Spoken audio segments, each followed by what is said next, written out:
चाहूंगा कि जब तक पर्दा गिर न जाए तब तक प्रयास करना न छोड़ो।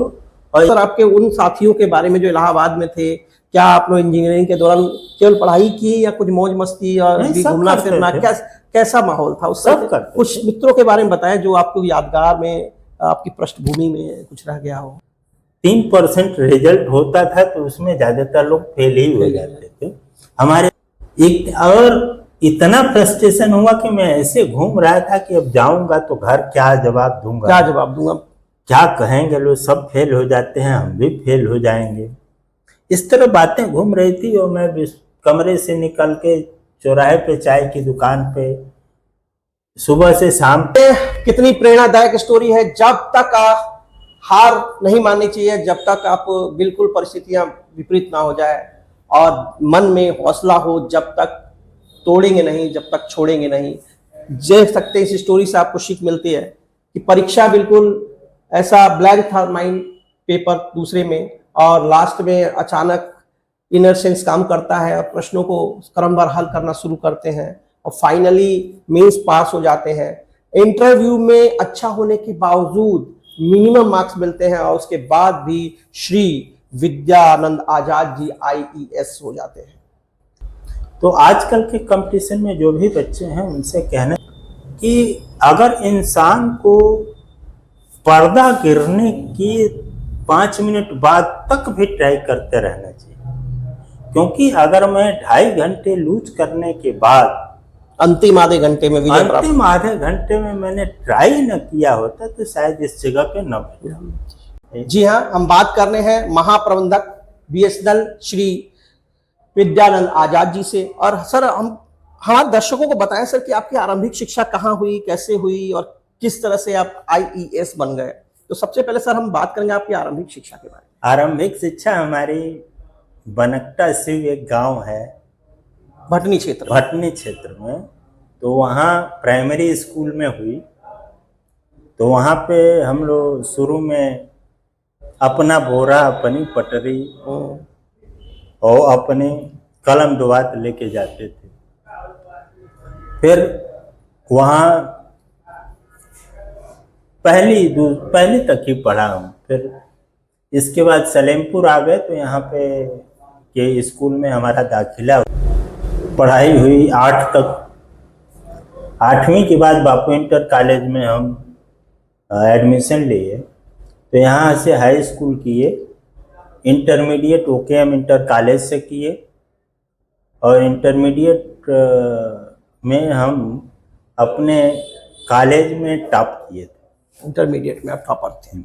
तो वो भी था कि हम लोगों का सेंटर BGM गया था भागलपुर में, और BGM उस समय के, तो उसके बाद चले गए, ज्वाइनिंग कर ली।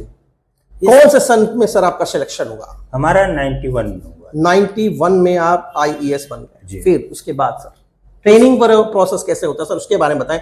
IES की ट्रेनिंग कैसे होती है? IES की ट्रेनिंग, पहले एक चीज और बताना चाहेंगे जो शायद आपके कुछ बच्चों के काम आए,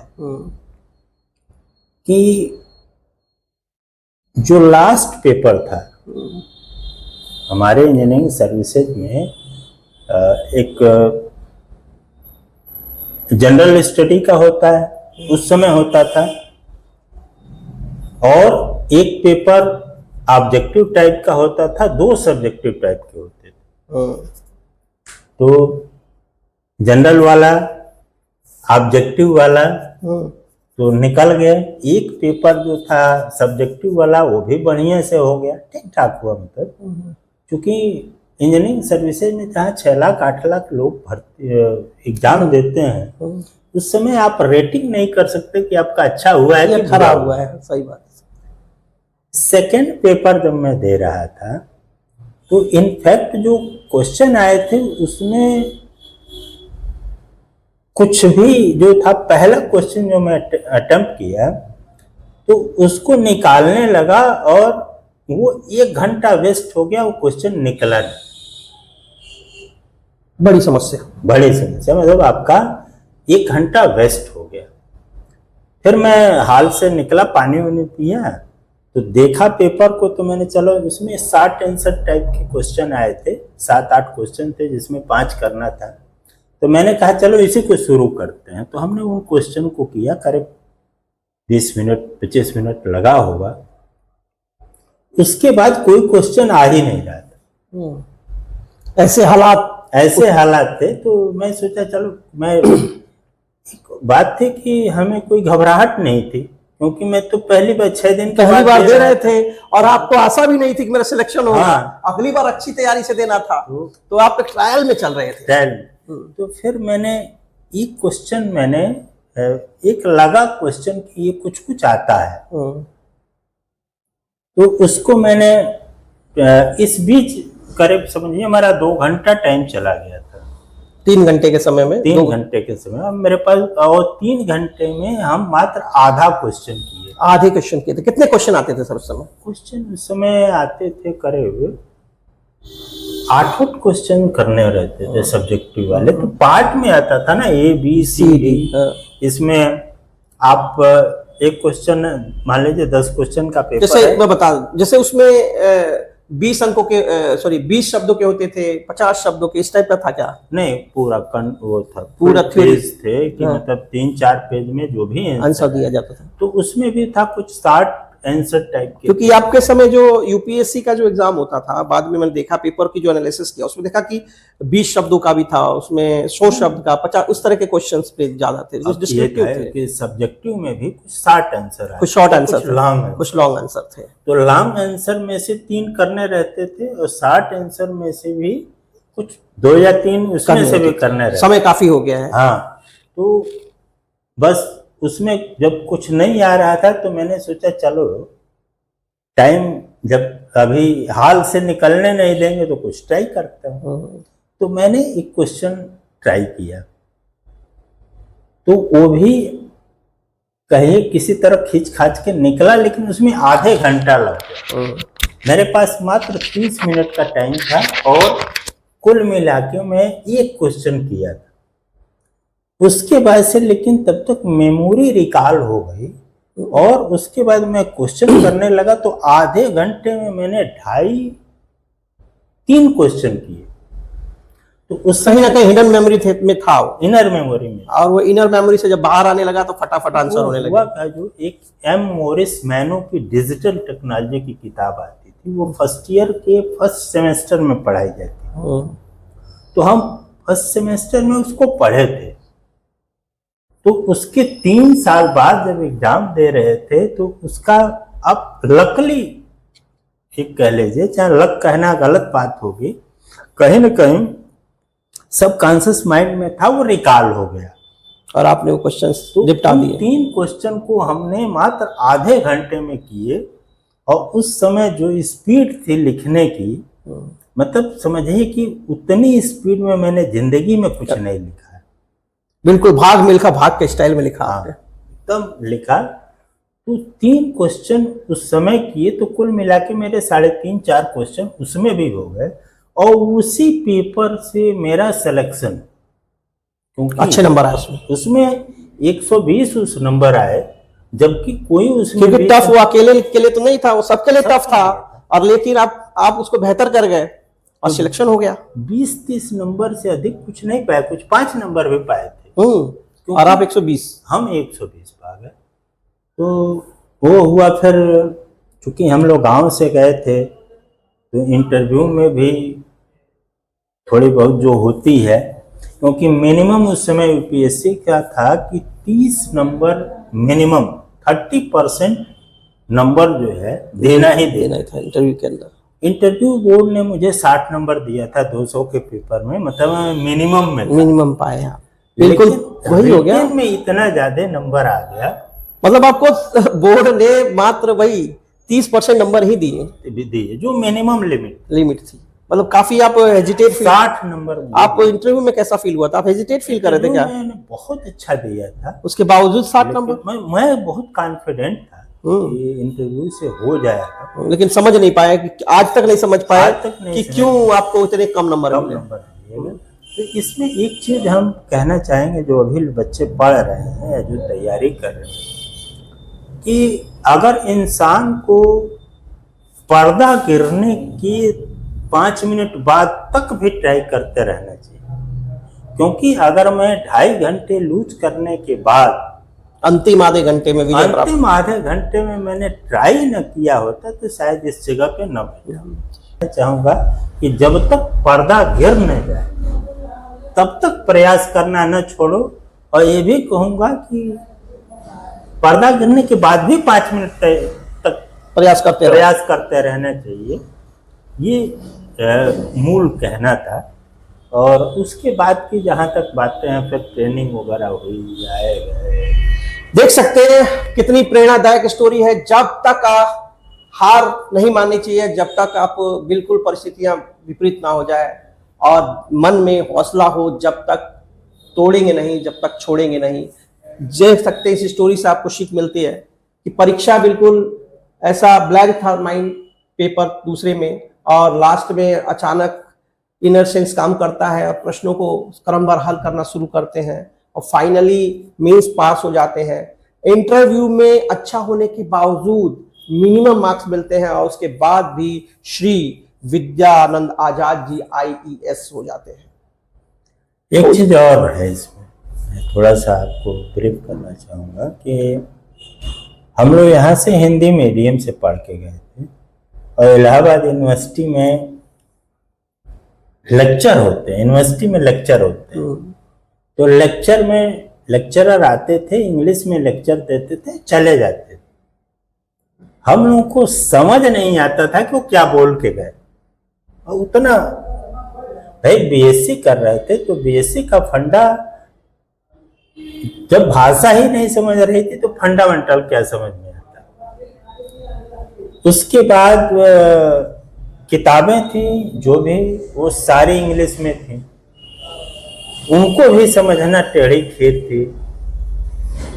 तो BSc का इलाहाबाद का यूनिवर्सिटी का रिजल्ट 3% से ऊपर नहीं बनता। वो भी कॉन्वेंट वाले बच्चे उस समय आते थे, तो इंग्लिश मीडियम से उनका थोड़ा बहुत आदत थी तो निकल जाते थे।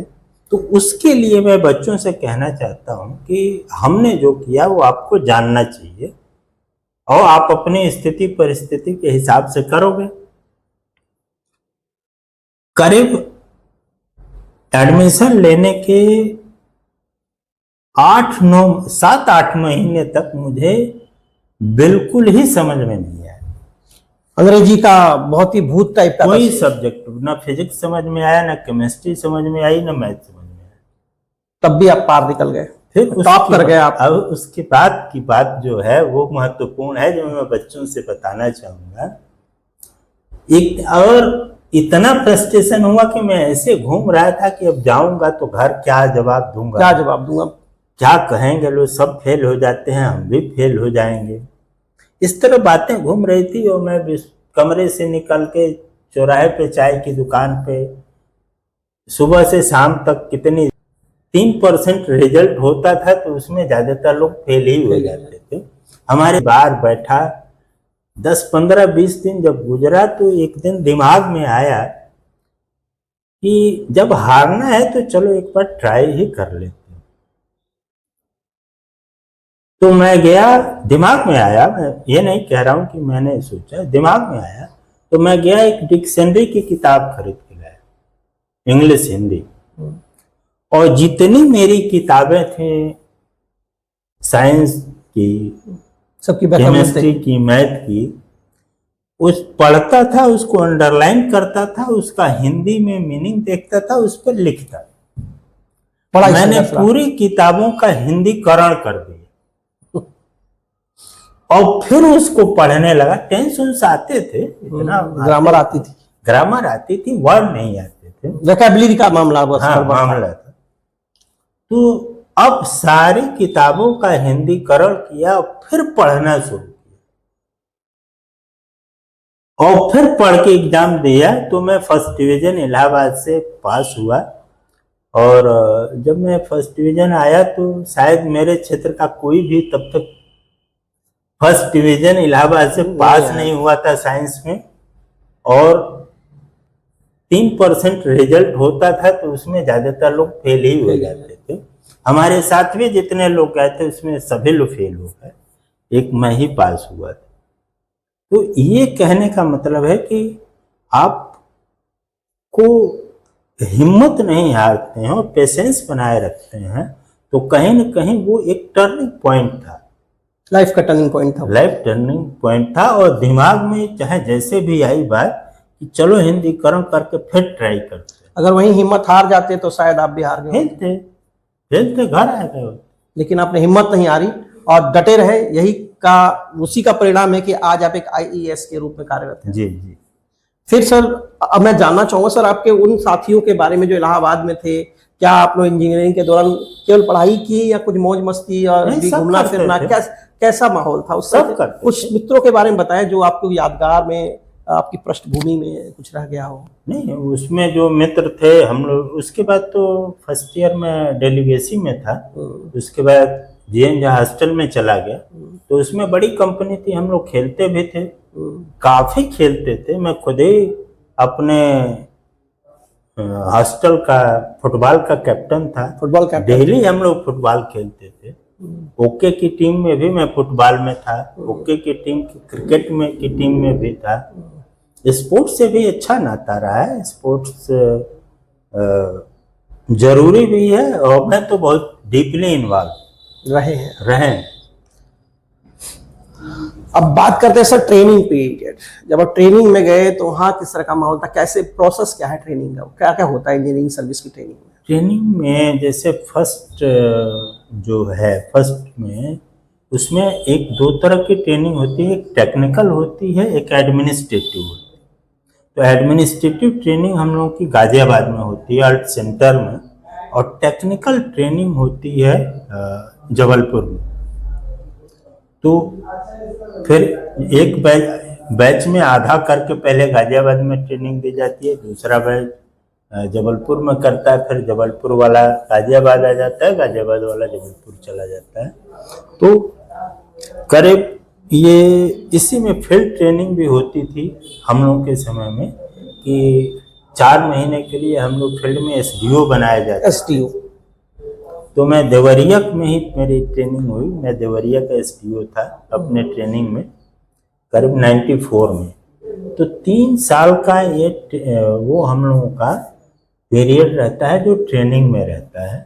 उसके बाद पहली पोस्टिंग डिविजनल इंजीनियर के रूप में उस समय होती थी, तो डिविजनल इंजीनियर बन जाता था। आईएएस पास करने के बाद आदमी डिविजनल इंजीनियर बनता है। उसके बाद सर, उसके बाद क्रम, उसका स्वाप क्रम बताएं सर कि कैसे कैसे प्रमोशन होता है उनका, कितने समय में? एज पर सेंट्रल गवर्नमेंट है कि आप एसटीएस की पोस्ट है, सीनियर टाइम स्केल की पोस्ट है, तो वो डिविजनल इंजीनियर की पहला प्रथम श्रेणी अधिकारी जो है डिविजनल अधिकारी, हाँ, वो एसटीएस जो है वो प्रथम श्रेणी अधिकारी है। फिर जेजी पे होती है प्रमोशन। जी कितने वर्ष के बाद होती है सर? करीब 7-8 साल। तो जेजी हो जाता है। जूनियर एडमिनिस्ट्रेटिव ग्रेड मिलता है। तो उसमें जैसे डिविजनल इंजीनियर का जो पोस्ट हमारे विभाग में थी वो टेलीकॉम डिविजनल में इंजीनियर की। अच्छा सर, एक और चीज जानना चाहूंगा सर, आप बीएसएनएल ऐसा आपके समय ऐसा भी था क्या कि चॉइस होती थी कि बीएसएनएल में जाना चाहते हैं, या उस समय बीएसएनएल था ही नहीं। हम तो पहले किस में थे? हम डीओटी के स्टाफ, डीओटी थे। उसके बाद डिपार्टमेंट ऑफ टेलीकम्युनिकेशन, दूरसंचार मंत्रालय के हम लोग एम्प्लॉई थे। और उसके बाद आपको ये इधर भेज दिया गया? नहीं, आज भी मैं डीओटी का स्टाफ। अच्छा, आप डीओटी के स्टाफ हैं? हाँ, आज भी हम संचार मंत्रालय के ही हैं। हम डेपुटेशन पे बीएसएनएल में काम करते हैं। डेपुटेशन पे आप बीएसएनएल में काम करते हैं, ठीक है। फिर उसके बाद सर जे जूनियर एडमिनिस्ट्रेटिव ग्रेड, और उसके बाद एसएजी। एसएजी का टाइम स्केल लगता है, तो अभी हम लोग जो कहिए कि एचएजी है, हायर एडमिनिस्ट्रेटिव ग्रेड में इस समय मैं पोस्टेड हूँ। इसमें सर कार्य क्षेत्र कितना लंबा होता है? कार्य क्षेत्र जरूरत के हिसाब से है। जैसे अभी मेरे पास 10 जिले हैं पूर्वांचल के 10 जिले देखते हैं। लेकिन हमारे ही पोस्ट के हमसे जो जूनियर बनारस में बैठे हैं उनके पास 5-6 जिले हैं।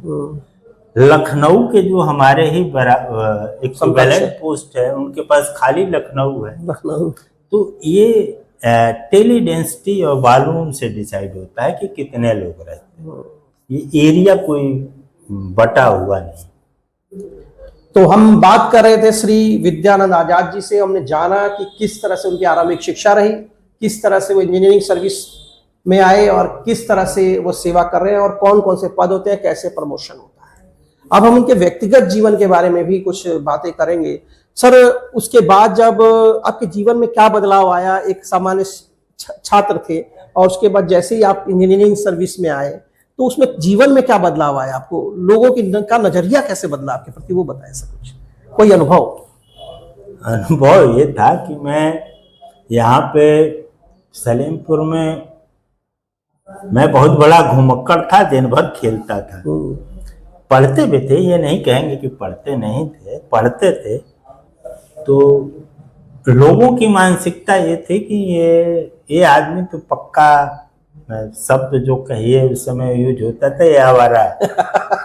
सामान्य तो और हमारा छोटा भाई जो है वो, और मैं रहता भी बड़ा कैजुअल था, आज भी जो है वैसे ही रहते हैं आप। तो मैं बहुत आपको मैं बताता चलूं कि अगर आप श्री विद्यानंद आजाद जी से मिलना चाहते हैं तो बहुत साधारण तरीके से आपको सलेमपुर में मिल जाएंगे। जब भी इनको समय मिलता है अपने कार्य क्षेत्र से तो सलेमपुर आ जाते हैं, आप कभी भी इनसे संपर्क कर सकते हैं। कुछ भी इंजीनियरिंग सेवा के बारे में कुछ भी जानना हो तो आप जान सकते हैं। इसके अलावा और भी किसी तरह की मदद चाहिए हो, एजुकेशन के फील्ड में, सोशल वर्क के फील्ड में, तो मदद करते हैं सब। हाँ, तो फिर क्या हुआ सर? तो इस तरह से आप फेमस थे कि आप एक एक्स हैं सलेमपुर के। तो जब सिलेक्शन हुआ तो हल्ला हो गया कि डॉक्टर साहब के लड़के जो हैं हो गए हैं, वो भी इंजीनियरिंग सेवा में आ गए, मतलब क्लास 1 हो गए। फिर जब मैं बाजार में, उस समय मुझे लग रहा है कि लोगों को आईईएस और आईएएस में ज्यादा डिफरेंस नहीं मालूम था, वो लोग आईएएस ही समझते थे। अब यूपीएससी से दोनों एक ही सेवा है, बराबर है, बराबर का वो है भाई, बराबर ही है, मतलब लेवल वाइज बराबर है, तो दोनों बराबर है। एक स्केल है, एक तरह की पोस्टिंग है, एक तरह की अपने अपने विभाग की पावर है, एक तरह की सेवा है, तो है भी। तो वो बता रहा था मेरा भाई, थोड़ा शुरू से ही एकदम काफी टिंच टांच जिसको कहते हैं, अच्छे कपड़े पहनना, अच्छे तरीके से रहना, बाल वोल एकदम उसके एक भी बाल टेढ़े हो गए तो काट उठ के सीधा करना। तो जब मैं बाजार में निकलता था तो काफी लोग हमसे ये पूछते थे, और क्या हाल बा भैया, ठीक है। तो भाई साहब के पोस्टिंग कहाँ बा? अच्छा, मतलब लोग ये समझते थे कि मेरा छोटा भाई क्वालिफाई किया, हम तो आवारा थे, आवारा है, और पहचानते लोग हमें को थे। हाँ, क्योंकि आप सबको सुलभ उपलब्ध ही रहते थे, तो लोग ज्यादातर हमको पहचानते। तो लोगों की धारणा ये थी कि ये तो कुछ हो नहीं सकता, भाई ये होंगे, भाई हुआ होगा, तो वैसे पूछते थे। ये बड़ा मजेदार चीज रहता होगा। लेकिन मैंने किसी को नहीं बताया कि हम ही है भाई, हम ही पहचान, ये नहीं बताया, ये नहीं कहा। जो लोग पूछते थे कह देते थे हाँ भैया पोस्टिंग इस समय यहाँ है। सर जो है एक अधिकारी के साथ एक लेखक भी हैं। हम चर्चा करते हैं सर की कुछ किताबों के बारे में। सर आपने कुछ किताबें भी लिखी हैं जो समाज को दिशा देती हैं। सर कौन कौन सी किताबें लिखी हैं सर आपने?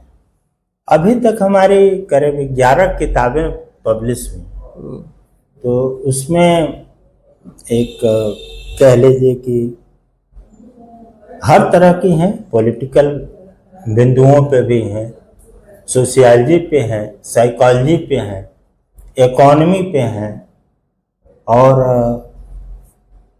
एक तरह से कहिए कि जिसे नाम अगर जानना चाहते हैं तो शुद्र चेतना की विसंगतियां हमने लिखी। शुद्र चेतना की विसंगतियां।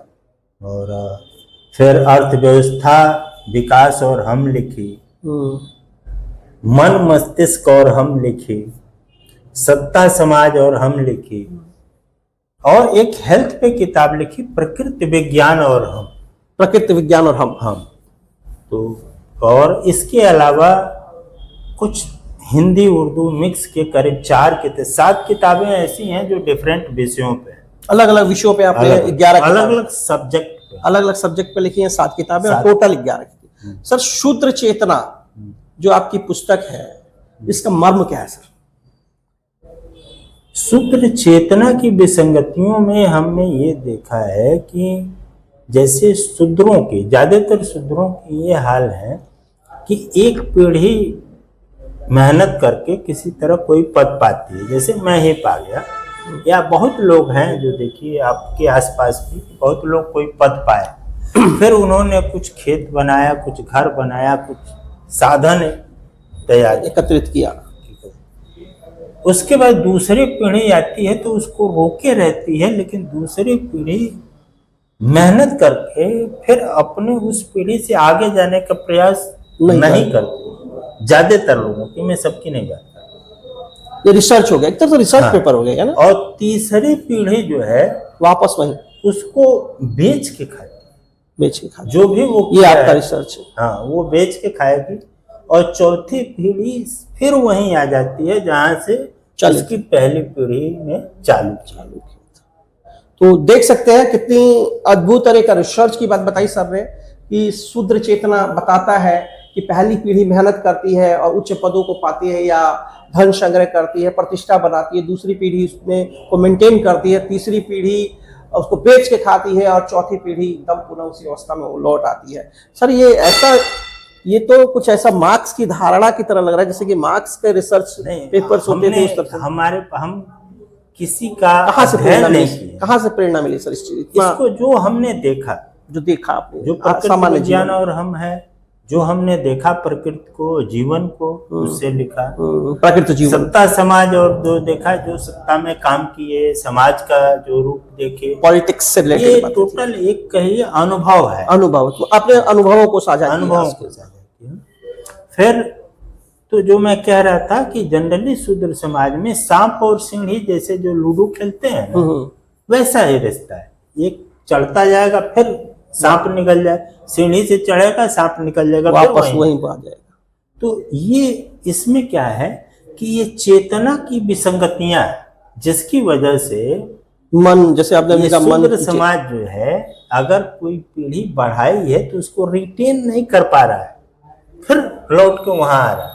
तो इस विसंगतियों को आधार करके फिर हमने उसको लिखा, शूद्र चेतना में क्या क्या चेतना के स्तर पे कहाँ कहाँ कमियां हैं, जिसकी वजह से आप बार बार उसी पैदान पे आ जा रहे हैं जहां से आपकी पीढ़ियां चली। यानी कि आपके इस रिसर्च को अच्छे से अगर समझ ले तो समाज में स्टेबिलिटी आ सकती है। स्टेबिलिटी तो एक अच्छा रिसर्च पेपर है, आप देख सकते हैं। आप उनकी पुस्तक शूद्र चेतना जरूर पढ़ें, जो आपको एक स्टेबिलिटी की शिक्षा देती है। साथ में हम अर्थव्यवस्था पे जो आपकी पुस्तक लिखी है सर, अर्थव्यवस्था हम क्या लिखे हैं सर? अर्थव्यवस्था विकास और हम, है ना? तो अर्थव्यवस्था, विकास और हम का क्या कोरिलेशन बनता है सर, ये बताएं सर। अर्थव्यवस्था भी उसी टाइप की है कि जो जनरली जो समाज के लोग हैं, तो अर्थव्यवस्था का जो आप बता रहे थे कि डिस्ट्रीब्यूशन जो है इक्वल कैसे हो और अर्थव्यवस्था को हम समझे कैसे, इस विषय पर सर एक्चुअल दुसाद ने भी बहुत कुछ लिखा डिस्ट्रीब्यूशन पर। वो बड़े राइटर हैं, उनके बारे में हम नहीं कह, क्योंकि वो इतना लिखते हैं कि उनको पढ़ने के लिए फिर एक अलग जीवन चाहिए। सही बात। तो आप अगर उनको पढ़ते हैं तो मुझे लगता है कि आपको रोज 8 घंटा उन्हीं को पढ़ना पड़ेगा, तब उनका लेख खत्म हुआ। सही बात है। तो आपका अर्थव्यवस्था जो है, अर्थव्यवस्था का मतलब ये है कि हम अर्थव्यवस्था के प्रति कॉन्शियस हो, तब हम अपनी स्थिति को रिटेन कर सकते हैं या सजग होना जरूरी है। अर्थव्यवस्था के प्रति सजग होना चाहिए कि किस तरह रुपया काम करता है। हाँ, रुपये का वैल्यू क्या है, रुपया कैसे चलता है, रुपये का महत्व क्या है, और रुपया बांटा कैसे जाता है, डिस्ट्रीब्यूशन ऑफ द मनी। जैसे उसमें मेन थीम ये है कि अब उस पे जाएंगे तो लंबा होगा। बताएं सर, बताएं, हमारे दर्शक सुनेंगे आपसे। गोल गोल सा चक्कर है, रुपए का गोल चक्कर है कि जैसे गवर्नमेंट जो है कोई स्कीम चलाती है, पैसा आम आदमी के पास आता है, फिर वो किसी दुकान से खरीदता है, परचेजिंग पावर उसकी बढ़ती है, खरीदता है, फिर वो अड़तिया के पास जाता है, अड़तिया से सीएनएफ के पास जाता है, उसके बाद फैक्ट्री के पास जाता है, फैक्ट्री वाले से गवर्नमेंट टैक्स लेती है, फिर पूरा वो गवर्नमेंट आ जाता है। तो जो अर्थव्यवस्था का है कि ये रुपया जितना तेजी से घूमेगा उतनी अर्थव्यवस्था का ग्रोथ होगा। रुपया क्या है, हमारे पॉकेट में आया, खुश करने की एक सामग्री है, हमारे पास है, हम खुश हुए, इसके बाद हम जाके आपसे खरीदे, आप खुश हुए, आप उनसे खरीदे, वो खुश हुए, और फिर वो अड़तिया को दिया, अड़तिया खुश हुआ, सीएनएफ वाले को वो खुश हुआ, फैक्ट्री वाले के पास गया, वो खुश हुआ, गवर्नमेंट के पास टैक्स आई तो गवर्नमेंट खुश हुई, फिर घूम के मेरे पास आ गया। तो ये गति जितनी तेज चलेगी, आपकी पुस्तक को एक तरह से रुपए का हैप्पी इंडेक्स कहना गलत ना होगा सर, है? मान के चलिए जितनी तेजी से रुपया घूमेगा उतना अर्थव्यवस्था ग्रोथ, हैप्पीनेस इंडेक्स देश का बढ़ेगा। अब मेरे को लग रहा है उसी के आधार पर आप बात कर रहे हैं। हमने अभी बात की सर की पुस्तकों के बारे में, इनके जीवन के बारे में, आईईएस कैसे बने उसके बारे में। अब हम बात करेंगे इनके सोशल वर्क के बारे में, सामाजिक सेवा इन के बारे में। नहीं, अभी लिखने वाले में दो चीज और बताएं सर, बताएं। ये 7 तो बताए जो सोशल पे हैं, 4 मैंने सिर्फ 2-2 लाइन की, जिसको शेर जनरली बोला जाता है, अशार कहते हैं उसको, अशार। तो मेरी 4 किताबें सिर्फ अशारों की। कैसे है, सब कुछ बताएं सर, जैसे अशार क्या होता है उसके बारे में। अशार होता है कि 2 लाइन के जो आप शेर पढ़ते हैं तो वो है, और सबसे बड़ी बात यह है, एक तो अशार जरा हमारे दर्शकों को सुनाए सर। अशार एक दो सुना है, तो मैंने करीब 5-6 हजार अशार लिखे हैं। 5-6 हजार अशार। हाँ, और एक नया आयाम 4 अब जान लीजिए। हमारे श्री विद्यानंद आजाद जी आईईएस हैं और 5000 से अधिक अशार लिखे हैं। एक नई बात जो हम आज जान पाए हैं, तो हम अब सुनने वाले हैं कुछ अशार श्री विद्यानंद आजाद आईईएस, जो जीएम है बीएसएनएल में इस समय वर्तमान परिप्रेक्ष्य में। हम बहुत सारी बातें कर चुके हैं, चलिए हम अशार सुनते हैं। एक अशार अभी रिसेंटली लिखा है, ऐसा नहीं कि तेरे सुरखाब के पर हैं। ऐसा नहीं है कि तेरे सुरखाब के पर है। सुरखाब के पर क्या होते हैं सर? सुरखाब एक पंछी होता है, उर्दू साहित्य में इसको देखेंगे, ये बहुत ही सुंदर होता है। शायद लालसर जिसको लोकल भाषा में कहते हैं। ऐसा नहीं कि तेरे सुरखाब के पर हैं, दिल टूट के चाहा ही नहीं और किसी को। दिल टूट के चाहा ही नहीं और किसी को। क्या बहुत शानदार आपने रचा है। ये ऐसा नहीं कि तेरे सुरखाब के पर हैं, दिल टूट के चाहा ही नहीं और किसी को। तो इस टाइप के ढेर सारे लिखे हैं। जो खुशियों पे लिखा है, मन में ही घुमड़ते हैं खुशियों के ये बादल।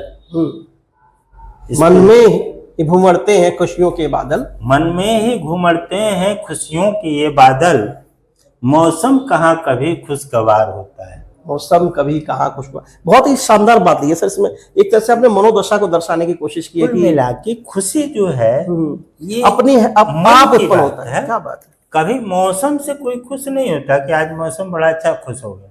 तो जब सर ये जो लिखा है इसको क्या बोलते हैं, क्या नाम बताया? अशार। अशार। सर अशार की किताब क्या आपकी मार्केट में उपलब्ध है? हाँ, क्या नाम है सर उसका? एक तो है, हमने कुछ इस टाइप के नाम एक ही टाइप के दिए हैं।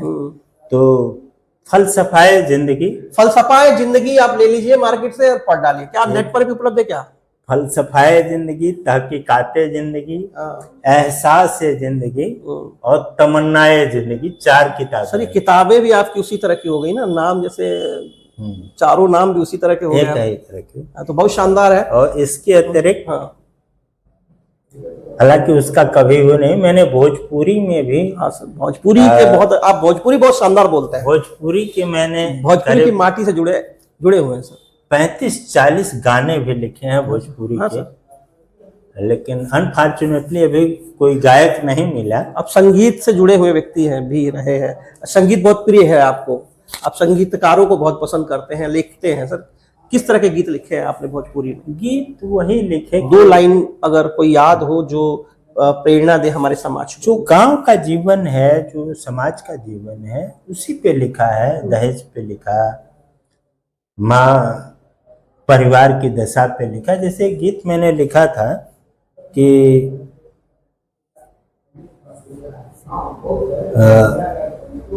टपकता सगरो पलानी बबुआ घरे आजा। टपकता पलानी पलानी पला जो पलानी? जिनके छप्पर का घर है, और जून जुलाई का जब महीना आता है तो बरसात होती है तो पानी उसमें से चूकता है। तो जो माँ है या माँ की तरफ से लिखा गया है कि माँ जो है वो कहती है कि गांव के लोग क्या करते हैं, बरसात के पहले छप्पर ऊपर नया छाके ठीक करते हैं। तो वही माँ कह रही है कि जो पलानी है वो टपक रही है। अब बबुआ कमाने गए हैं कहीं बाहर, तो घरे आजा पलानी उलानी छा के तो जाइए कि चैन से रहे। इस टाइप की चीजें हैं। टपकता तहरो पलानी बाबू टपकता सगरो पलानी बाबू घरे आजा। बबुआ घरे आजा। इतना शालीनता से, इतने गढ़े हुए शब्दों में सर आपने बात कही है। तो इसमें ढेर सारी चीजें हैं कि पिता के बारे में लिखा है। इसमें एक चीज लिखा है कि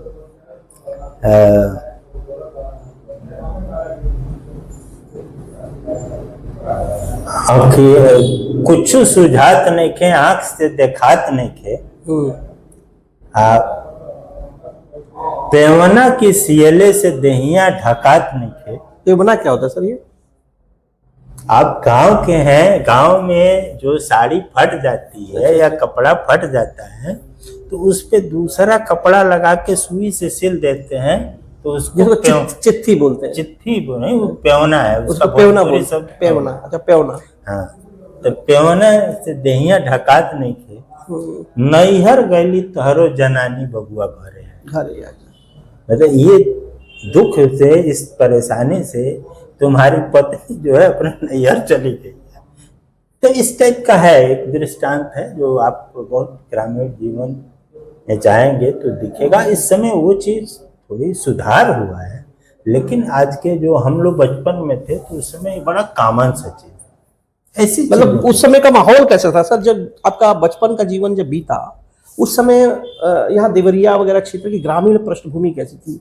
किस तरह का माहौल था? किस तरह के लोग थे? सामाजिक परिप्रेक्ष्य कैसा था? देखिए, उस समय का समाज कोऑपरेटिव था, अच्छे लोग थे। तो एक बड़ा छोटी सी चीज है अर्थव्यवस्था विकास। और हमको जब देखिए, जब आदमी की जरूरत सीमित रहती, भौतिकवाद उतना चढ़ा हुआ नहीं था, चरम पे नहीं रहता, चरम नहीं था, तो छोटी छोटी चीजों की आवश्यकता थी, सब मिलजुल के कर लेते।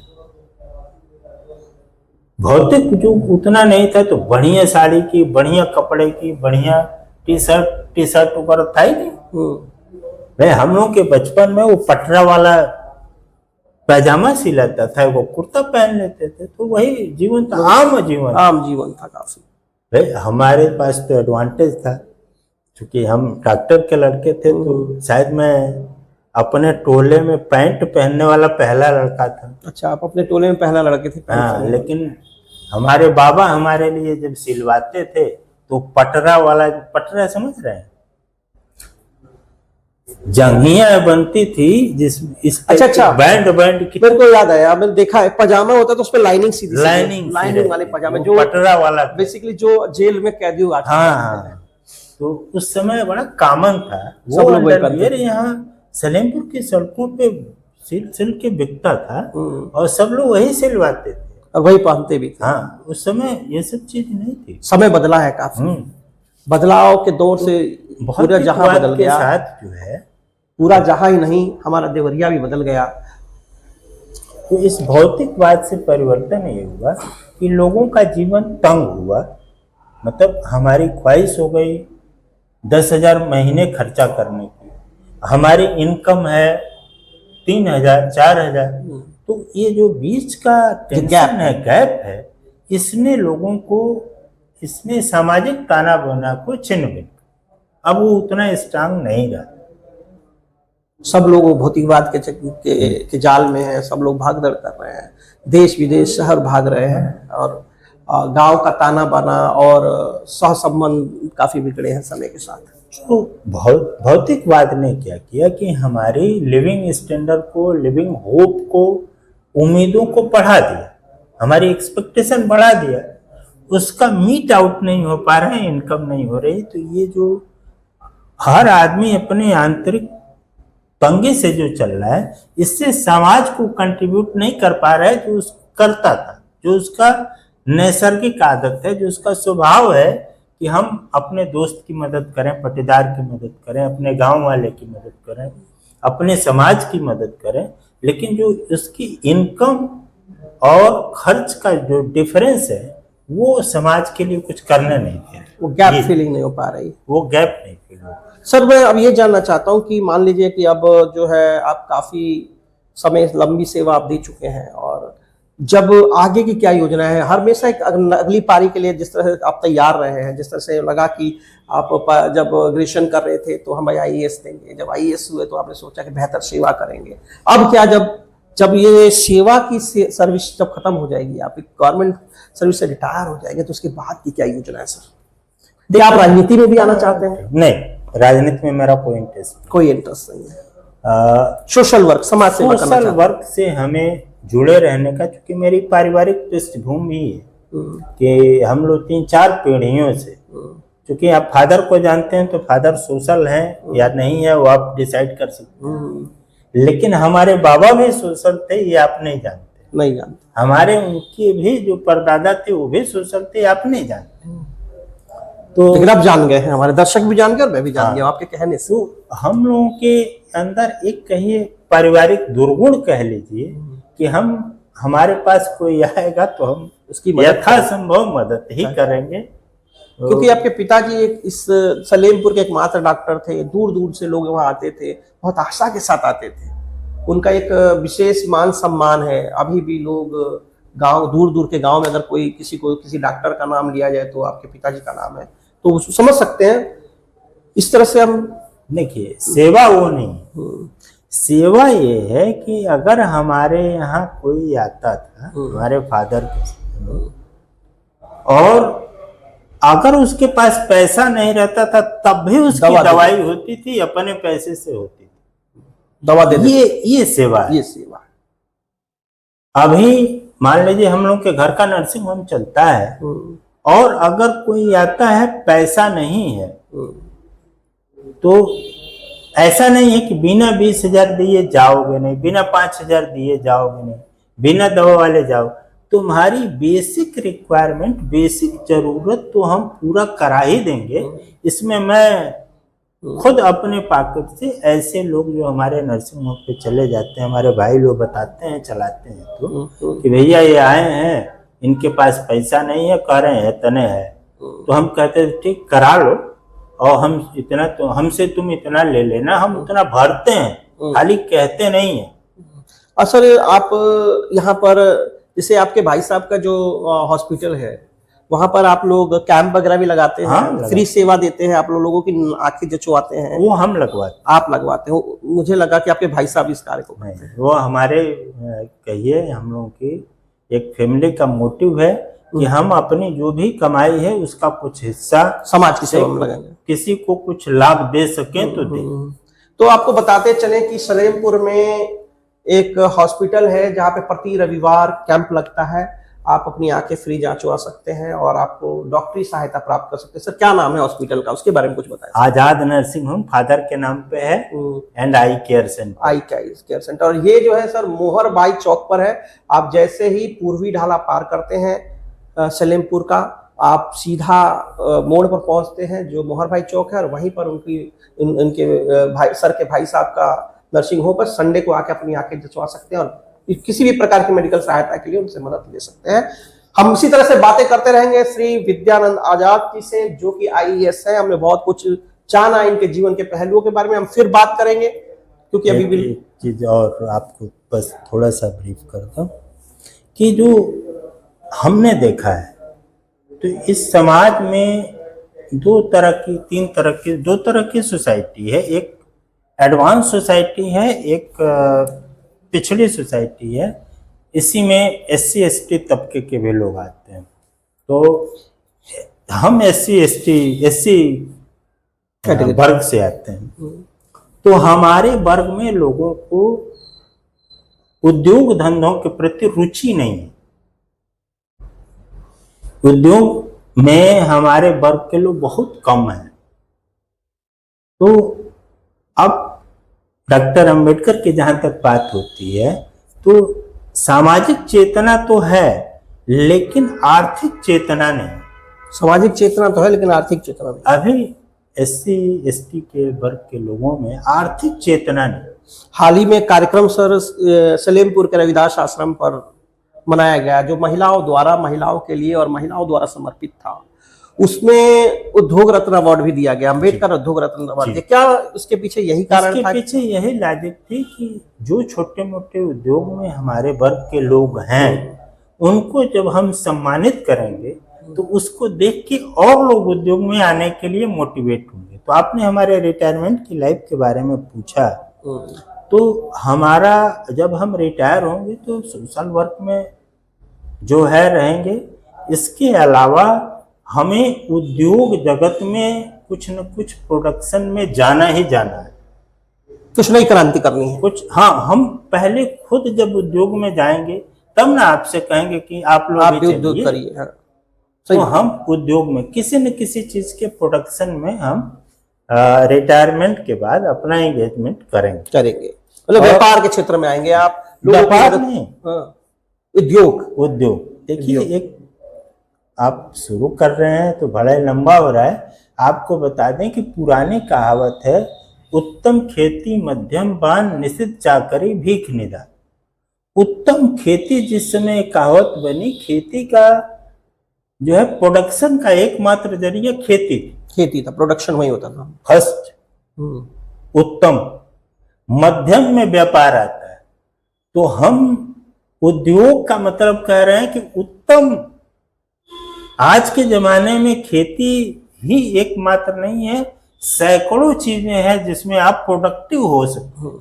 प्रोडक्टिव होना पावर के लिए जरूरी है, समाज के लिए जरूरी है। और जब तक SC ST के लोग प्रोडक्टिव नहीं होते हैं तब तक उनका उत्थान नहीं हो सकता। नहीं, ये नहीं कह सकते नहीं हो सकता, व्यापार से भी होगा लेकिन उतना नहीं होगा, ग्रोथ उतनी तेज नहीं रहेगी। आपके अर्थ में हो सकता है। तो उद्योग में आना जरूरत है। इस उद्योग सर समझाना चाहते हैं, मैं सरल भाषा में उद्योग समझा देता हूँ। सबका कहना है कि आप ऐसे कार्यों को करें जिसमें नई चीजों का निर्माण हो, जैसे राष्ट्रीय निर्माण हो सके।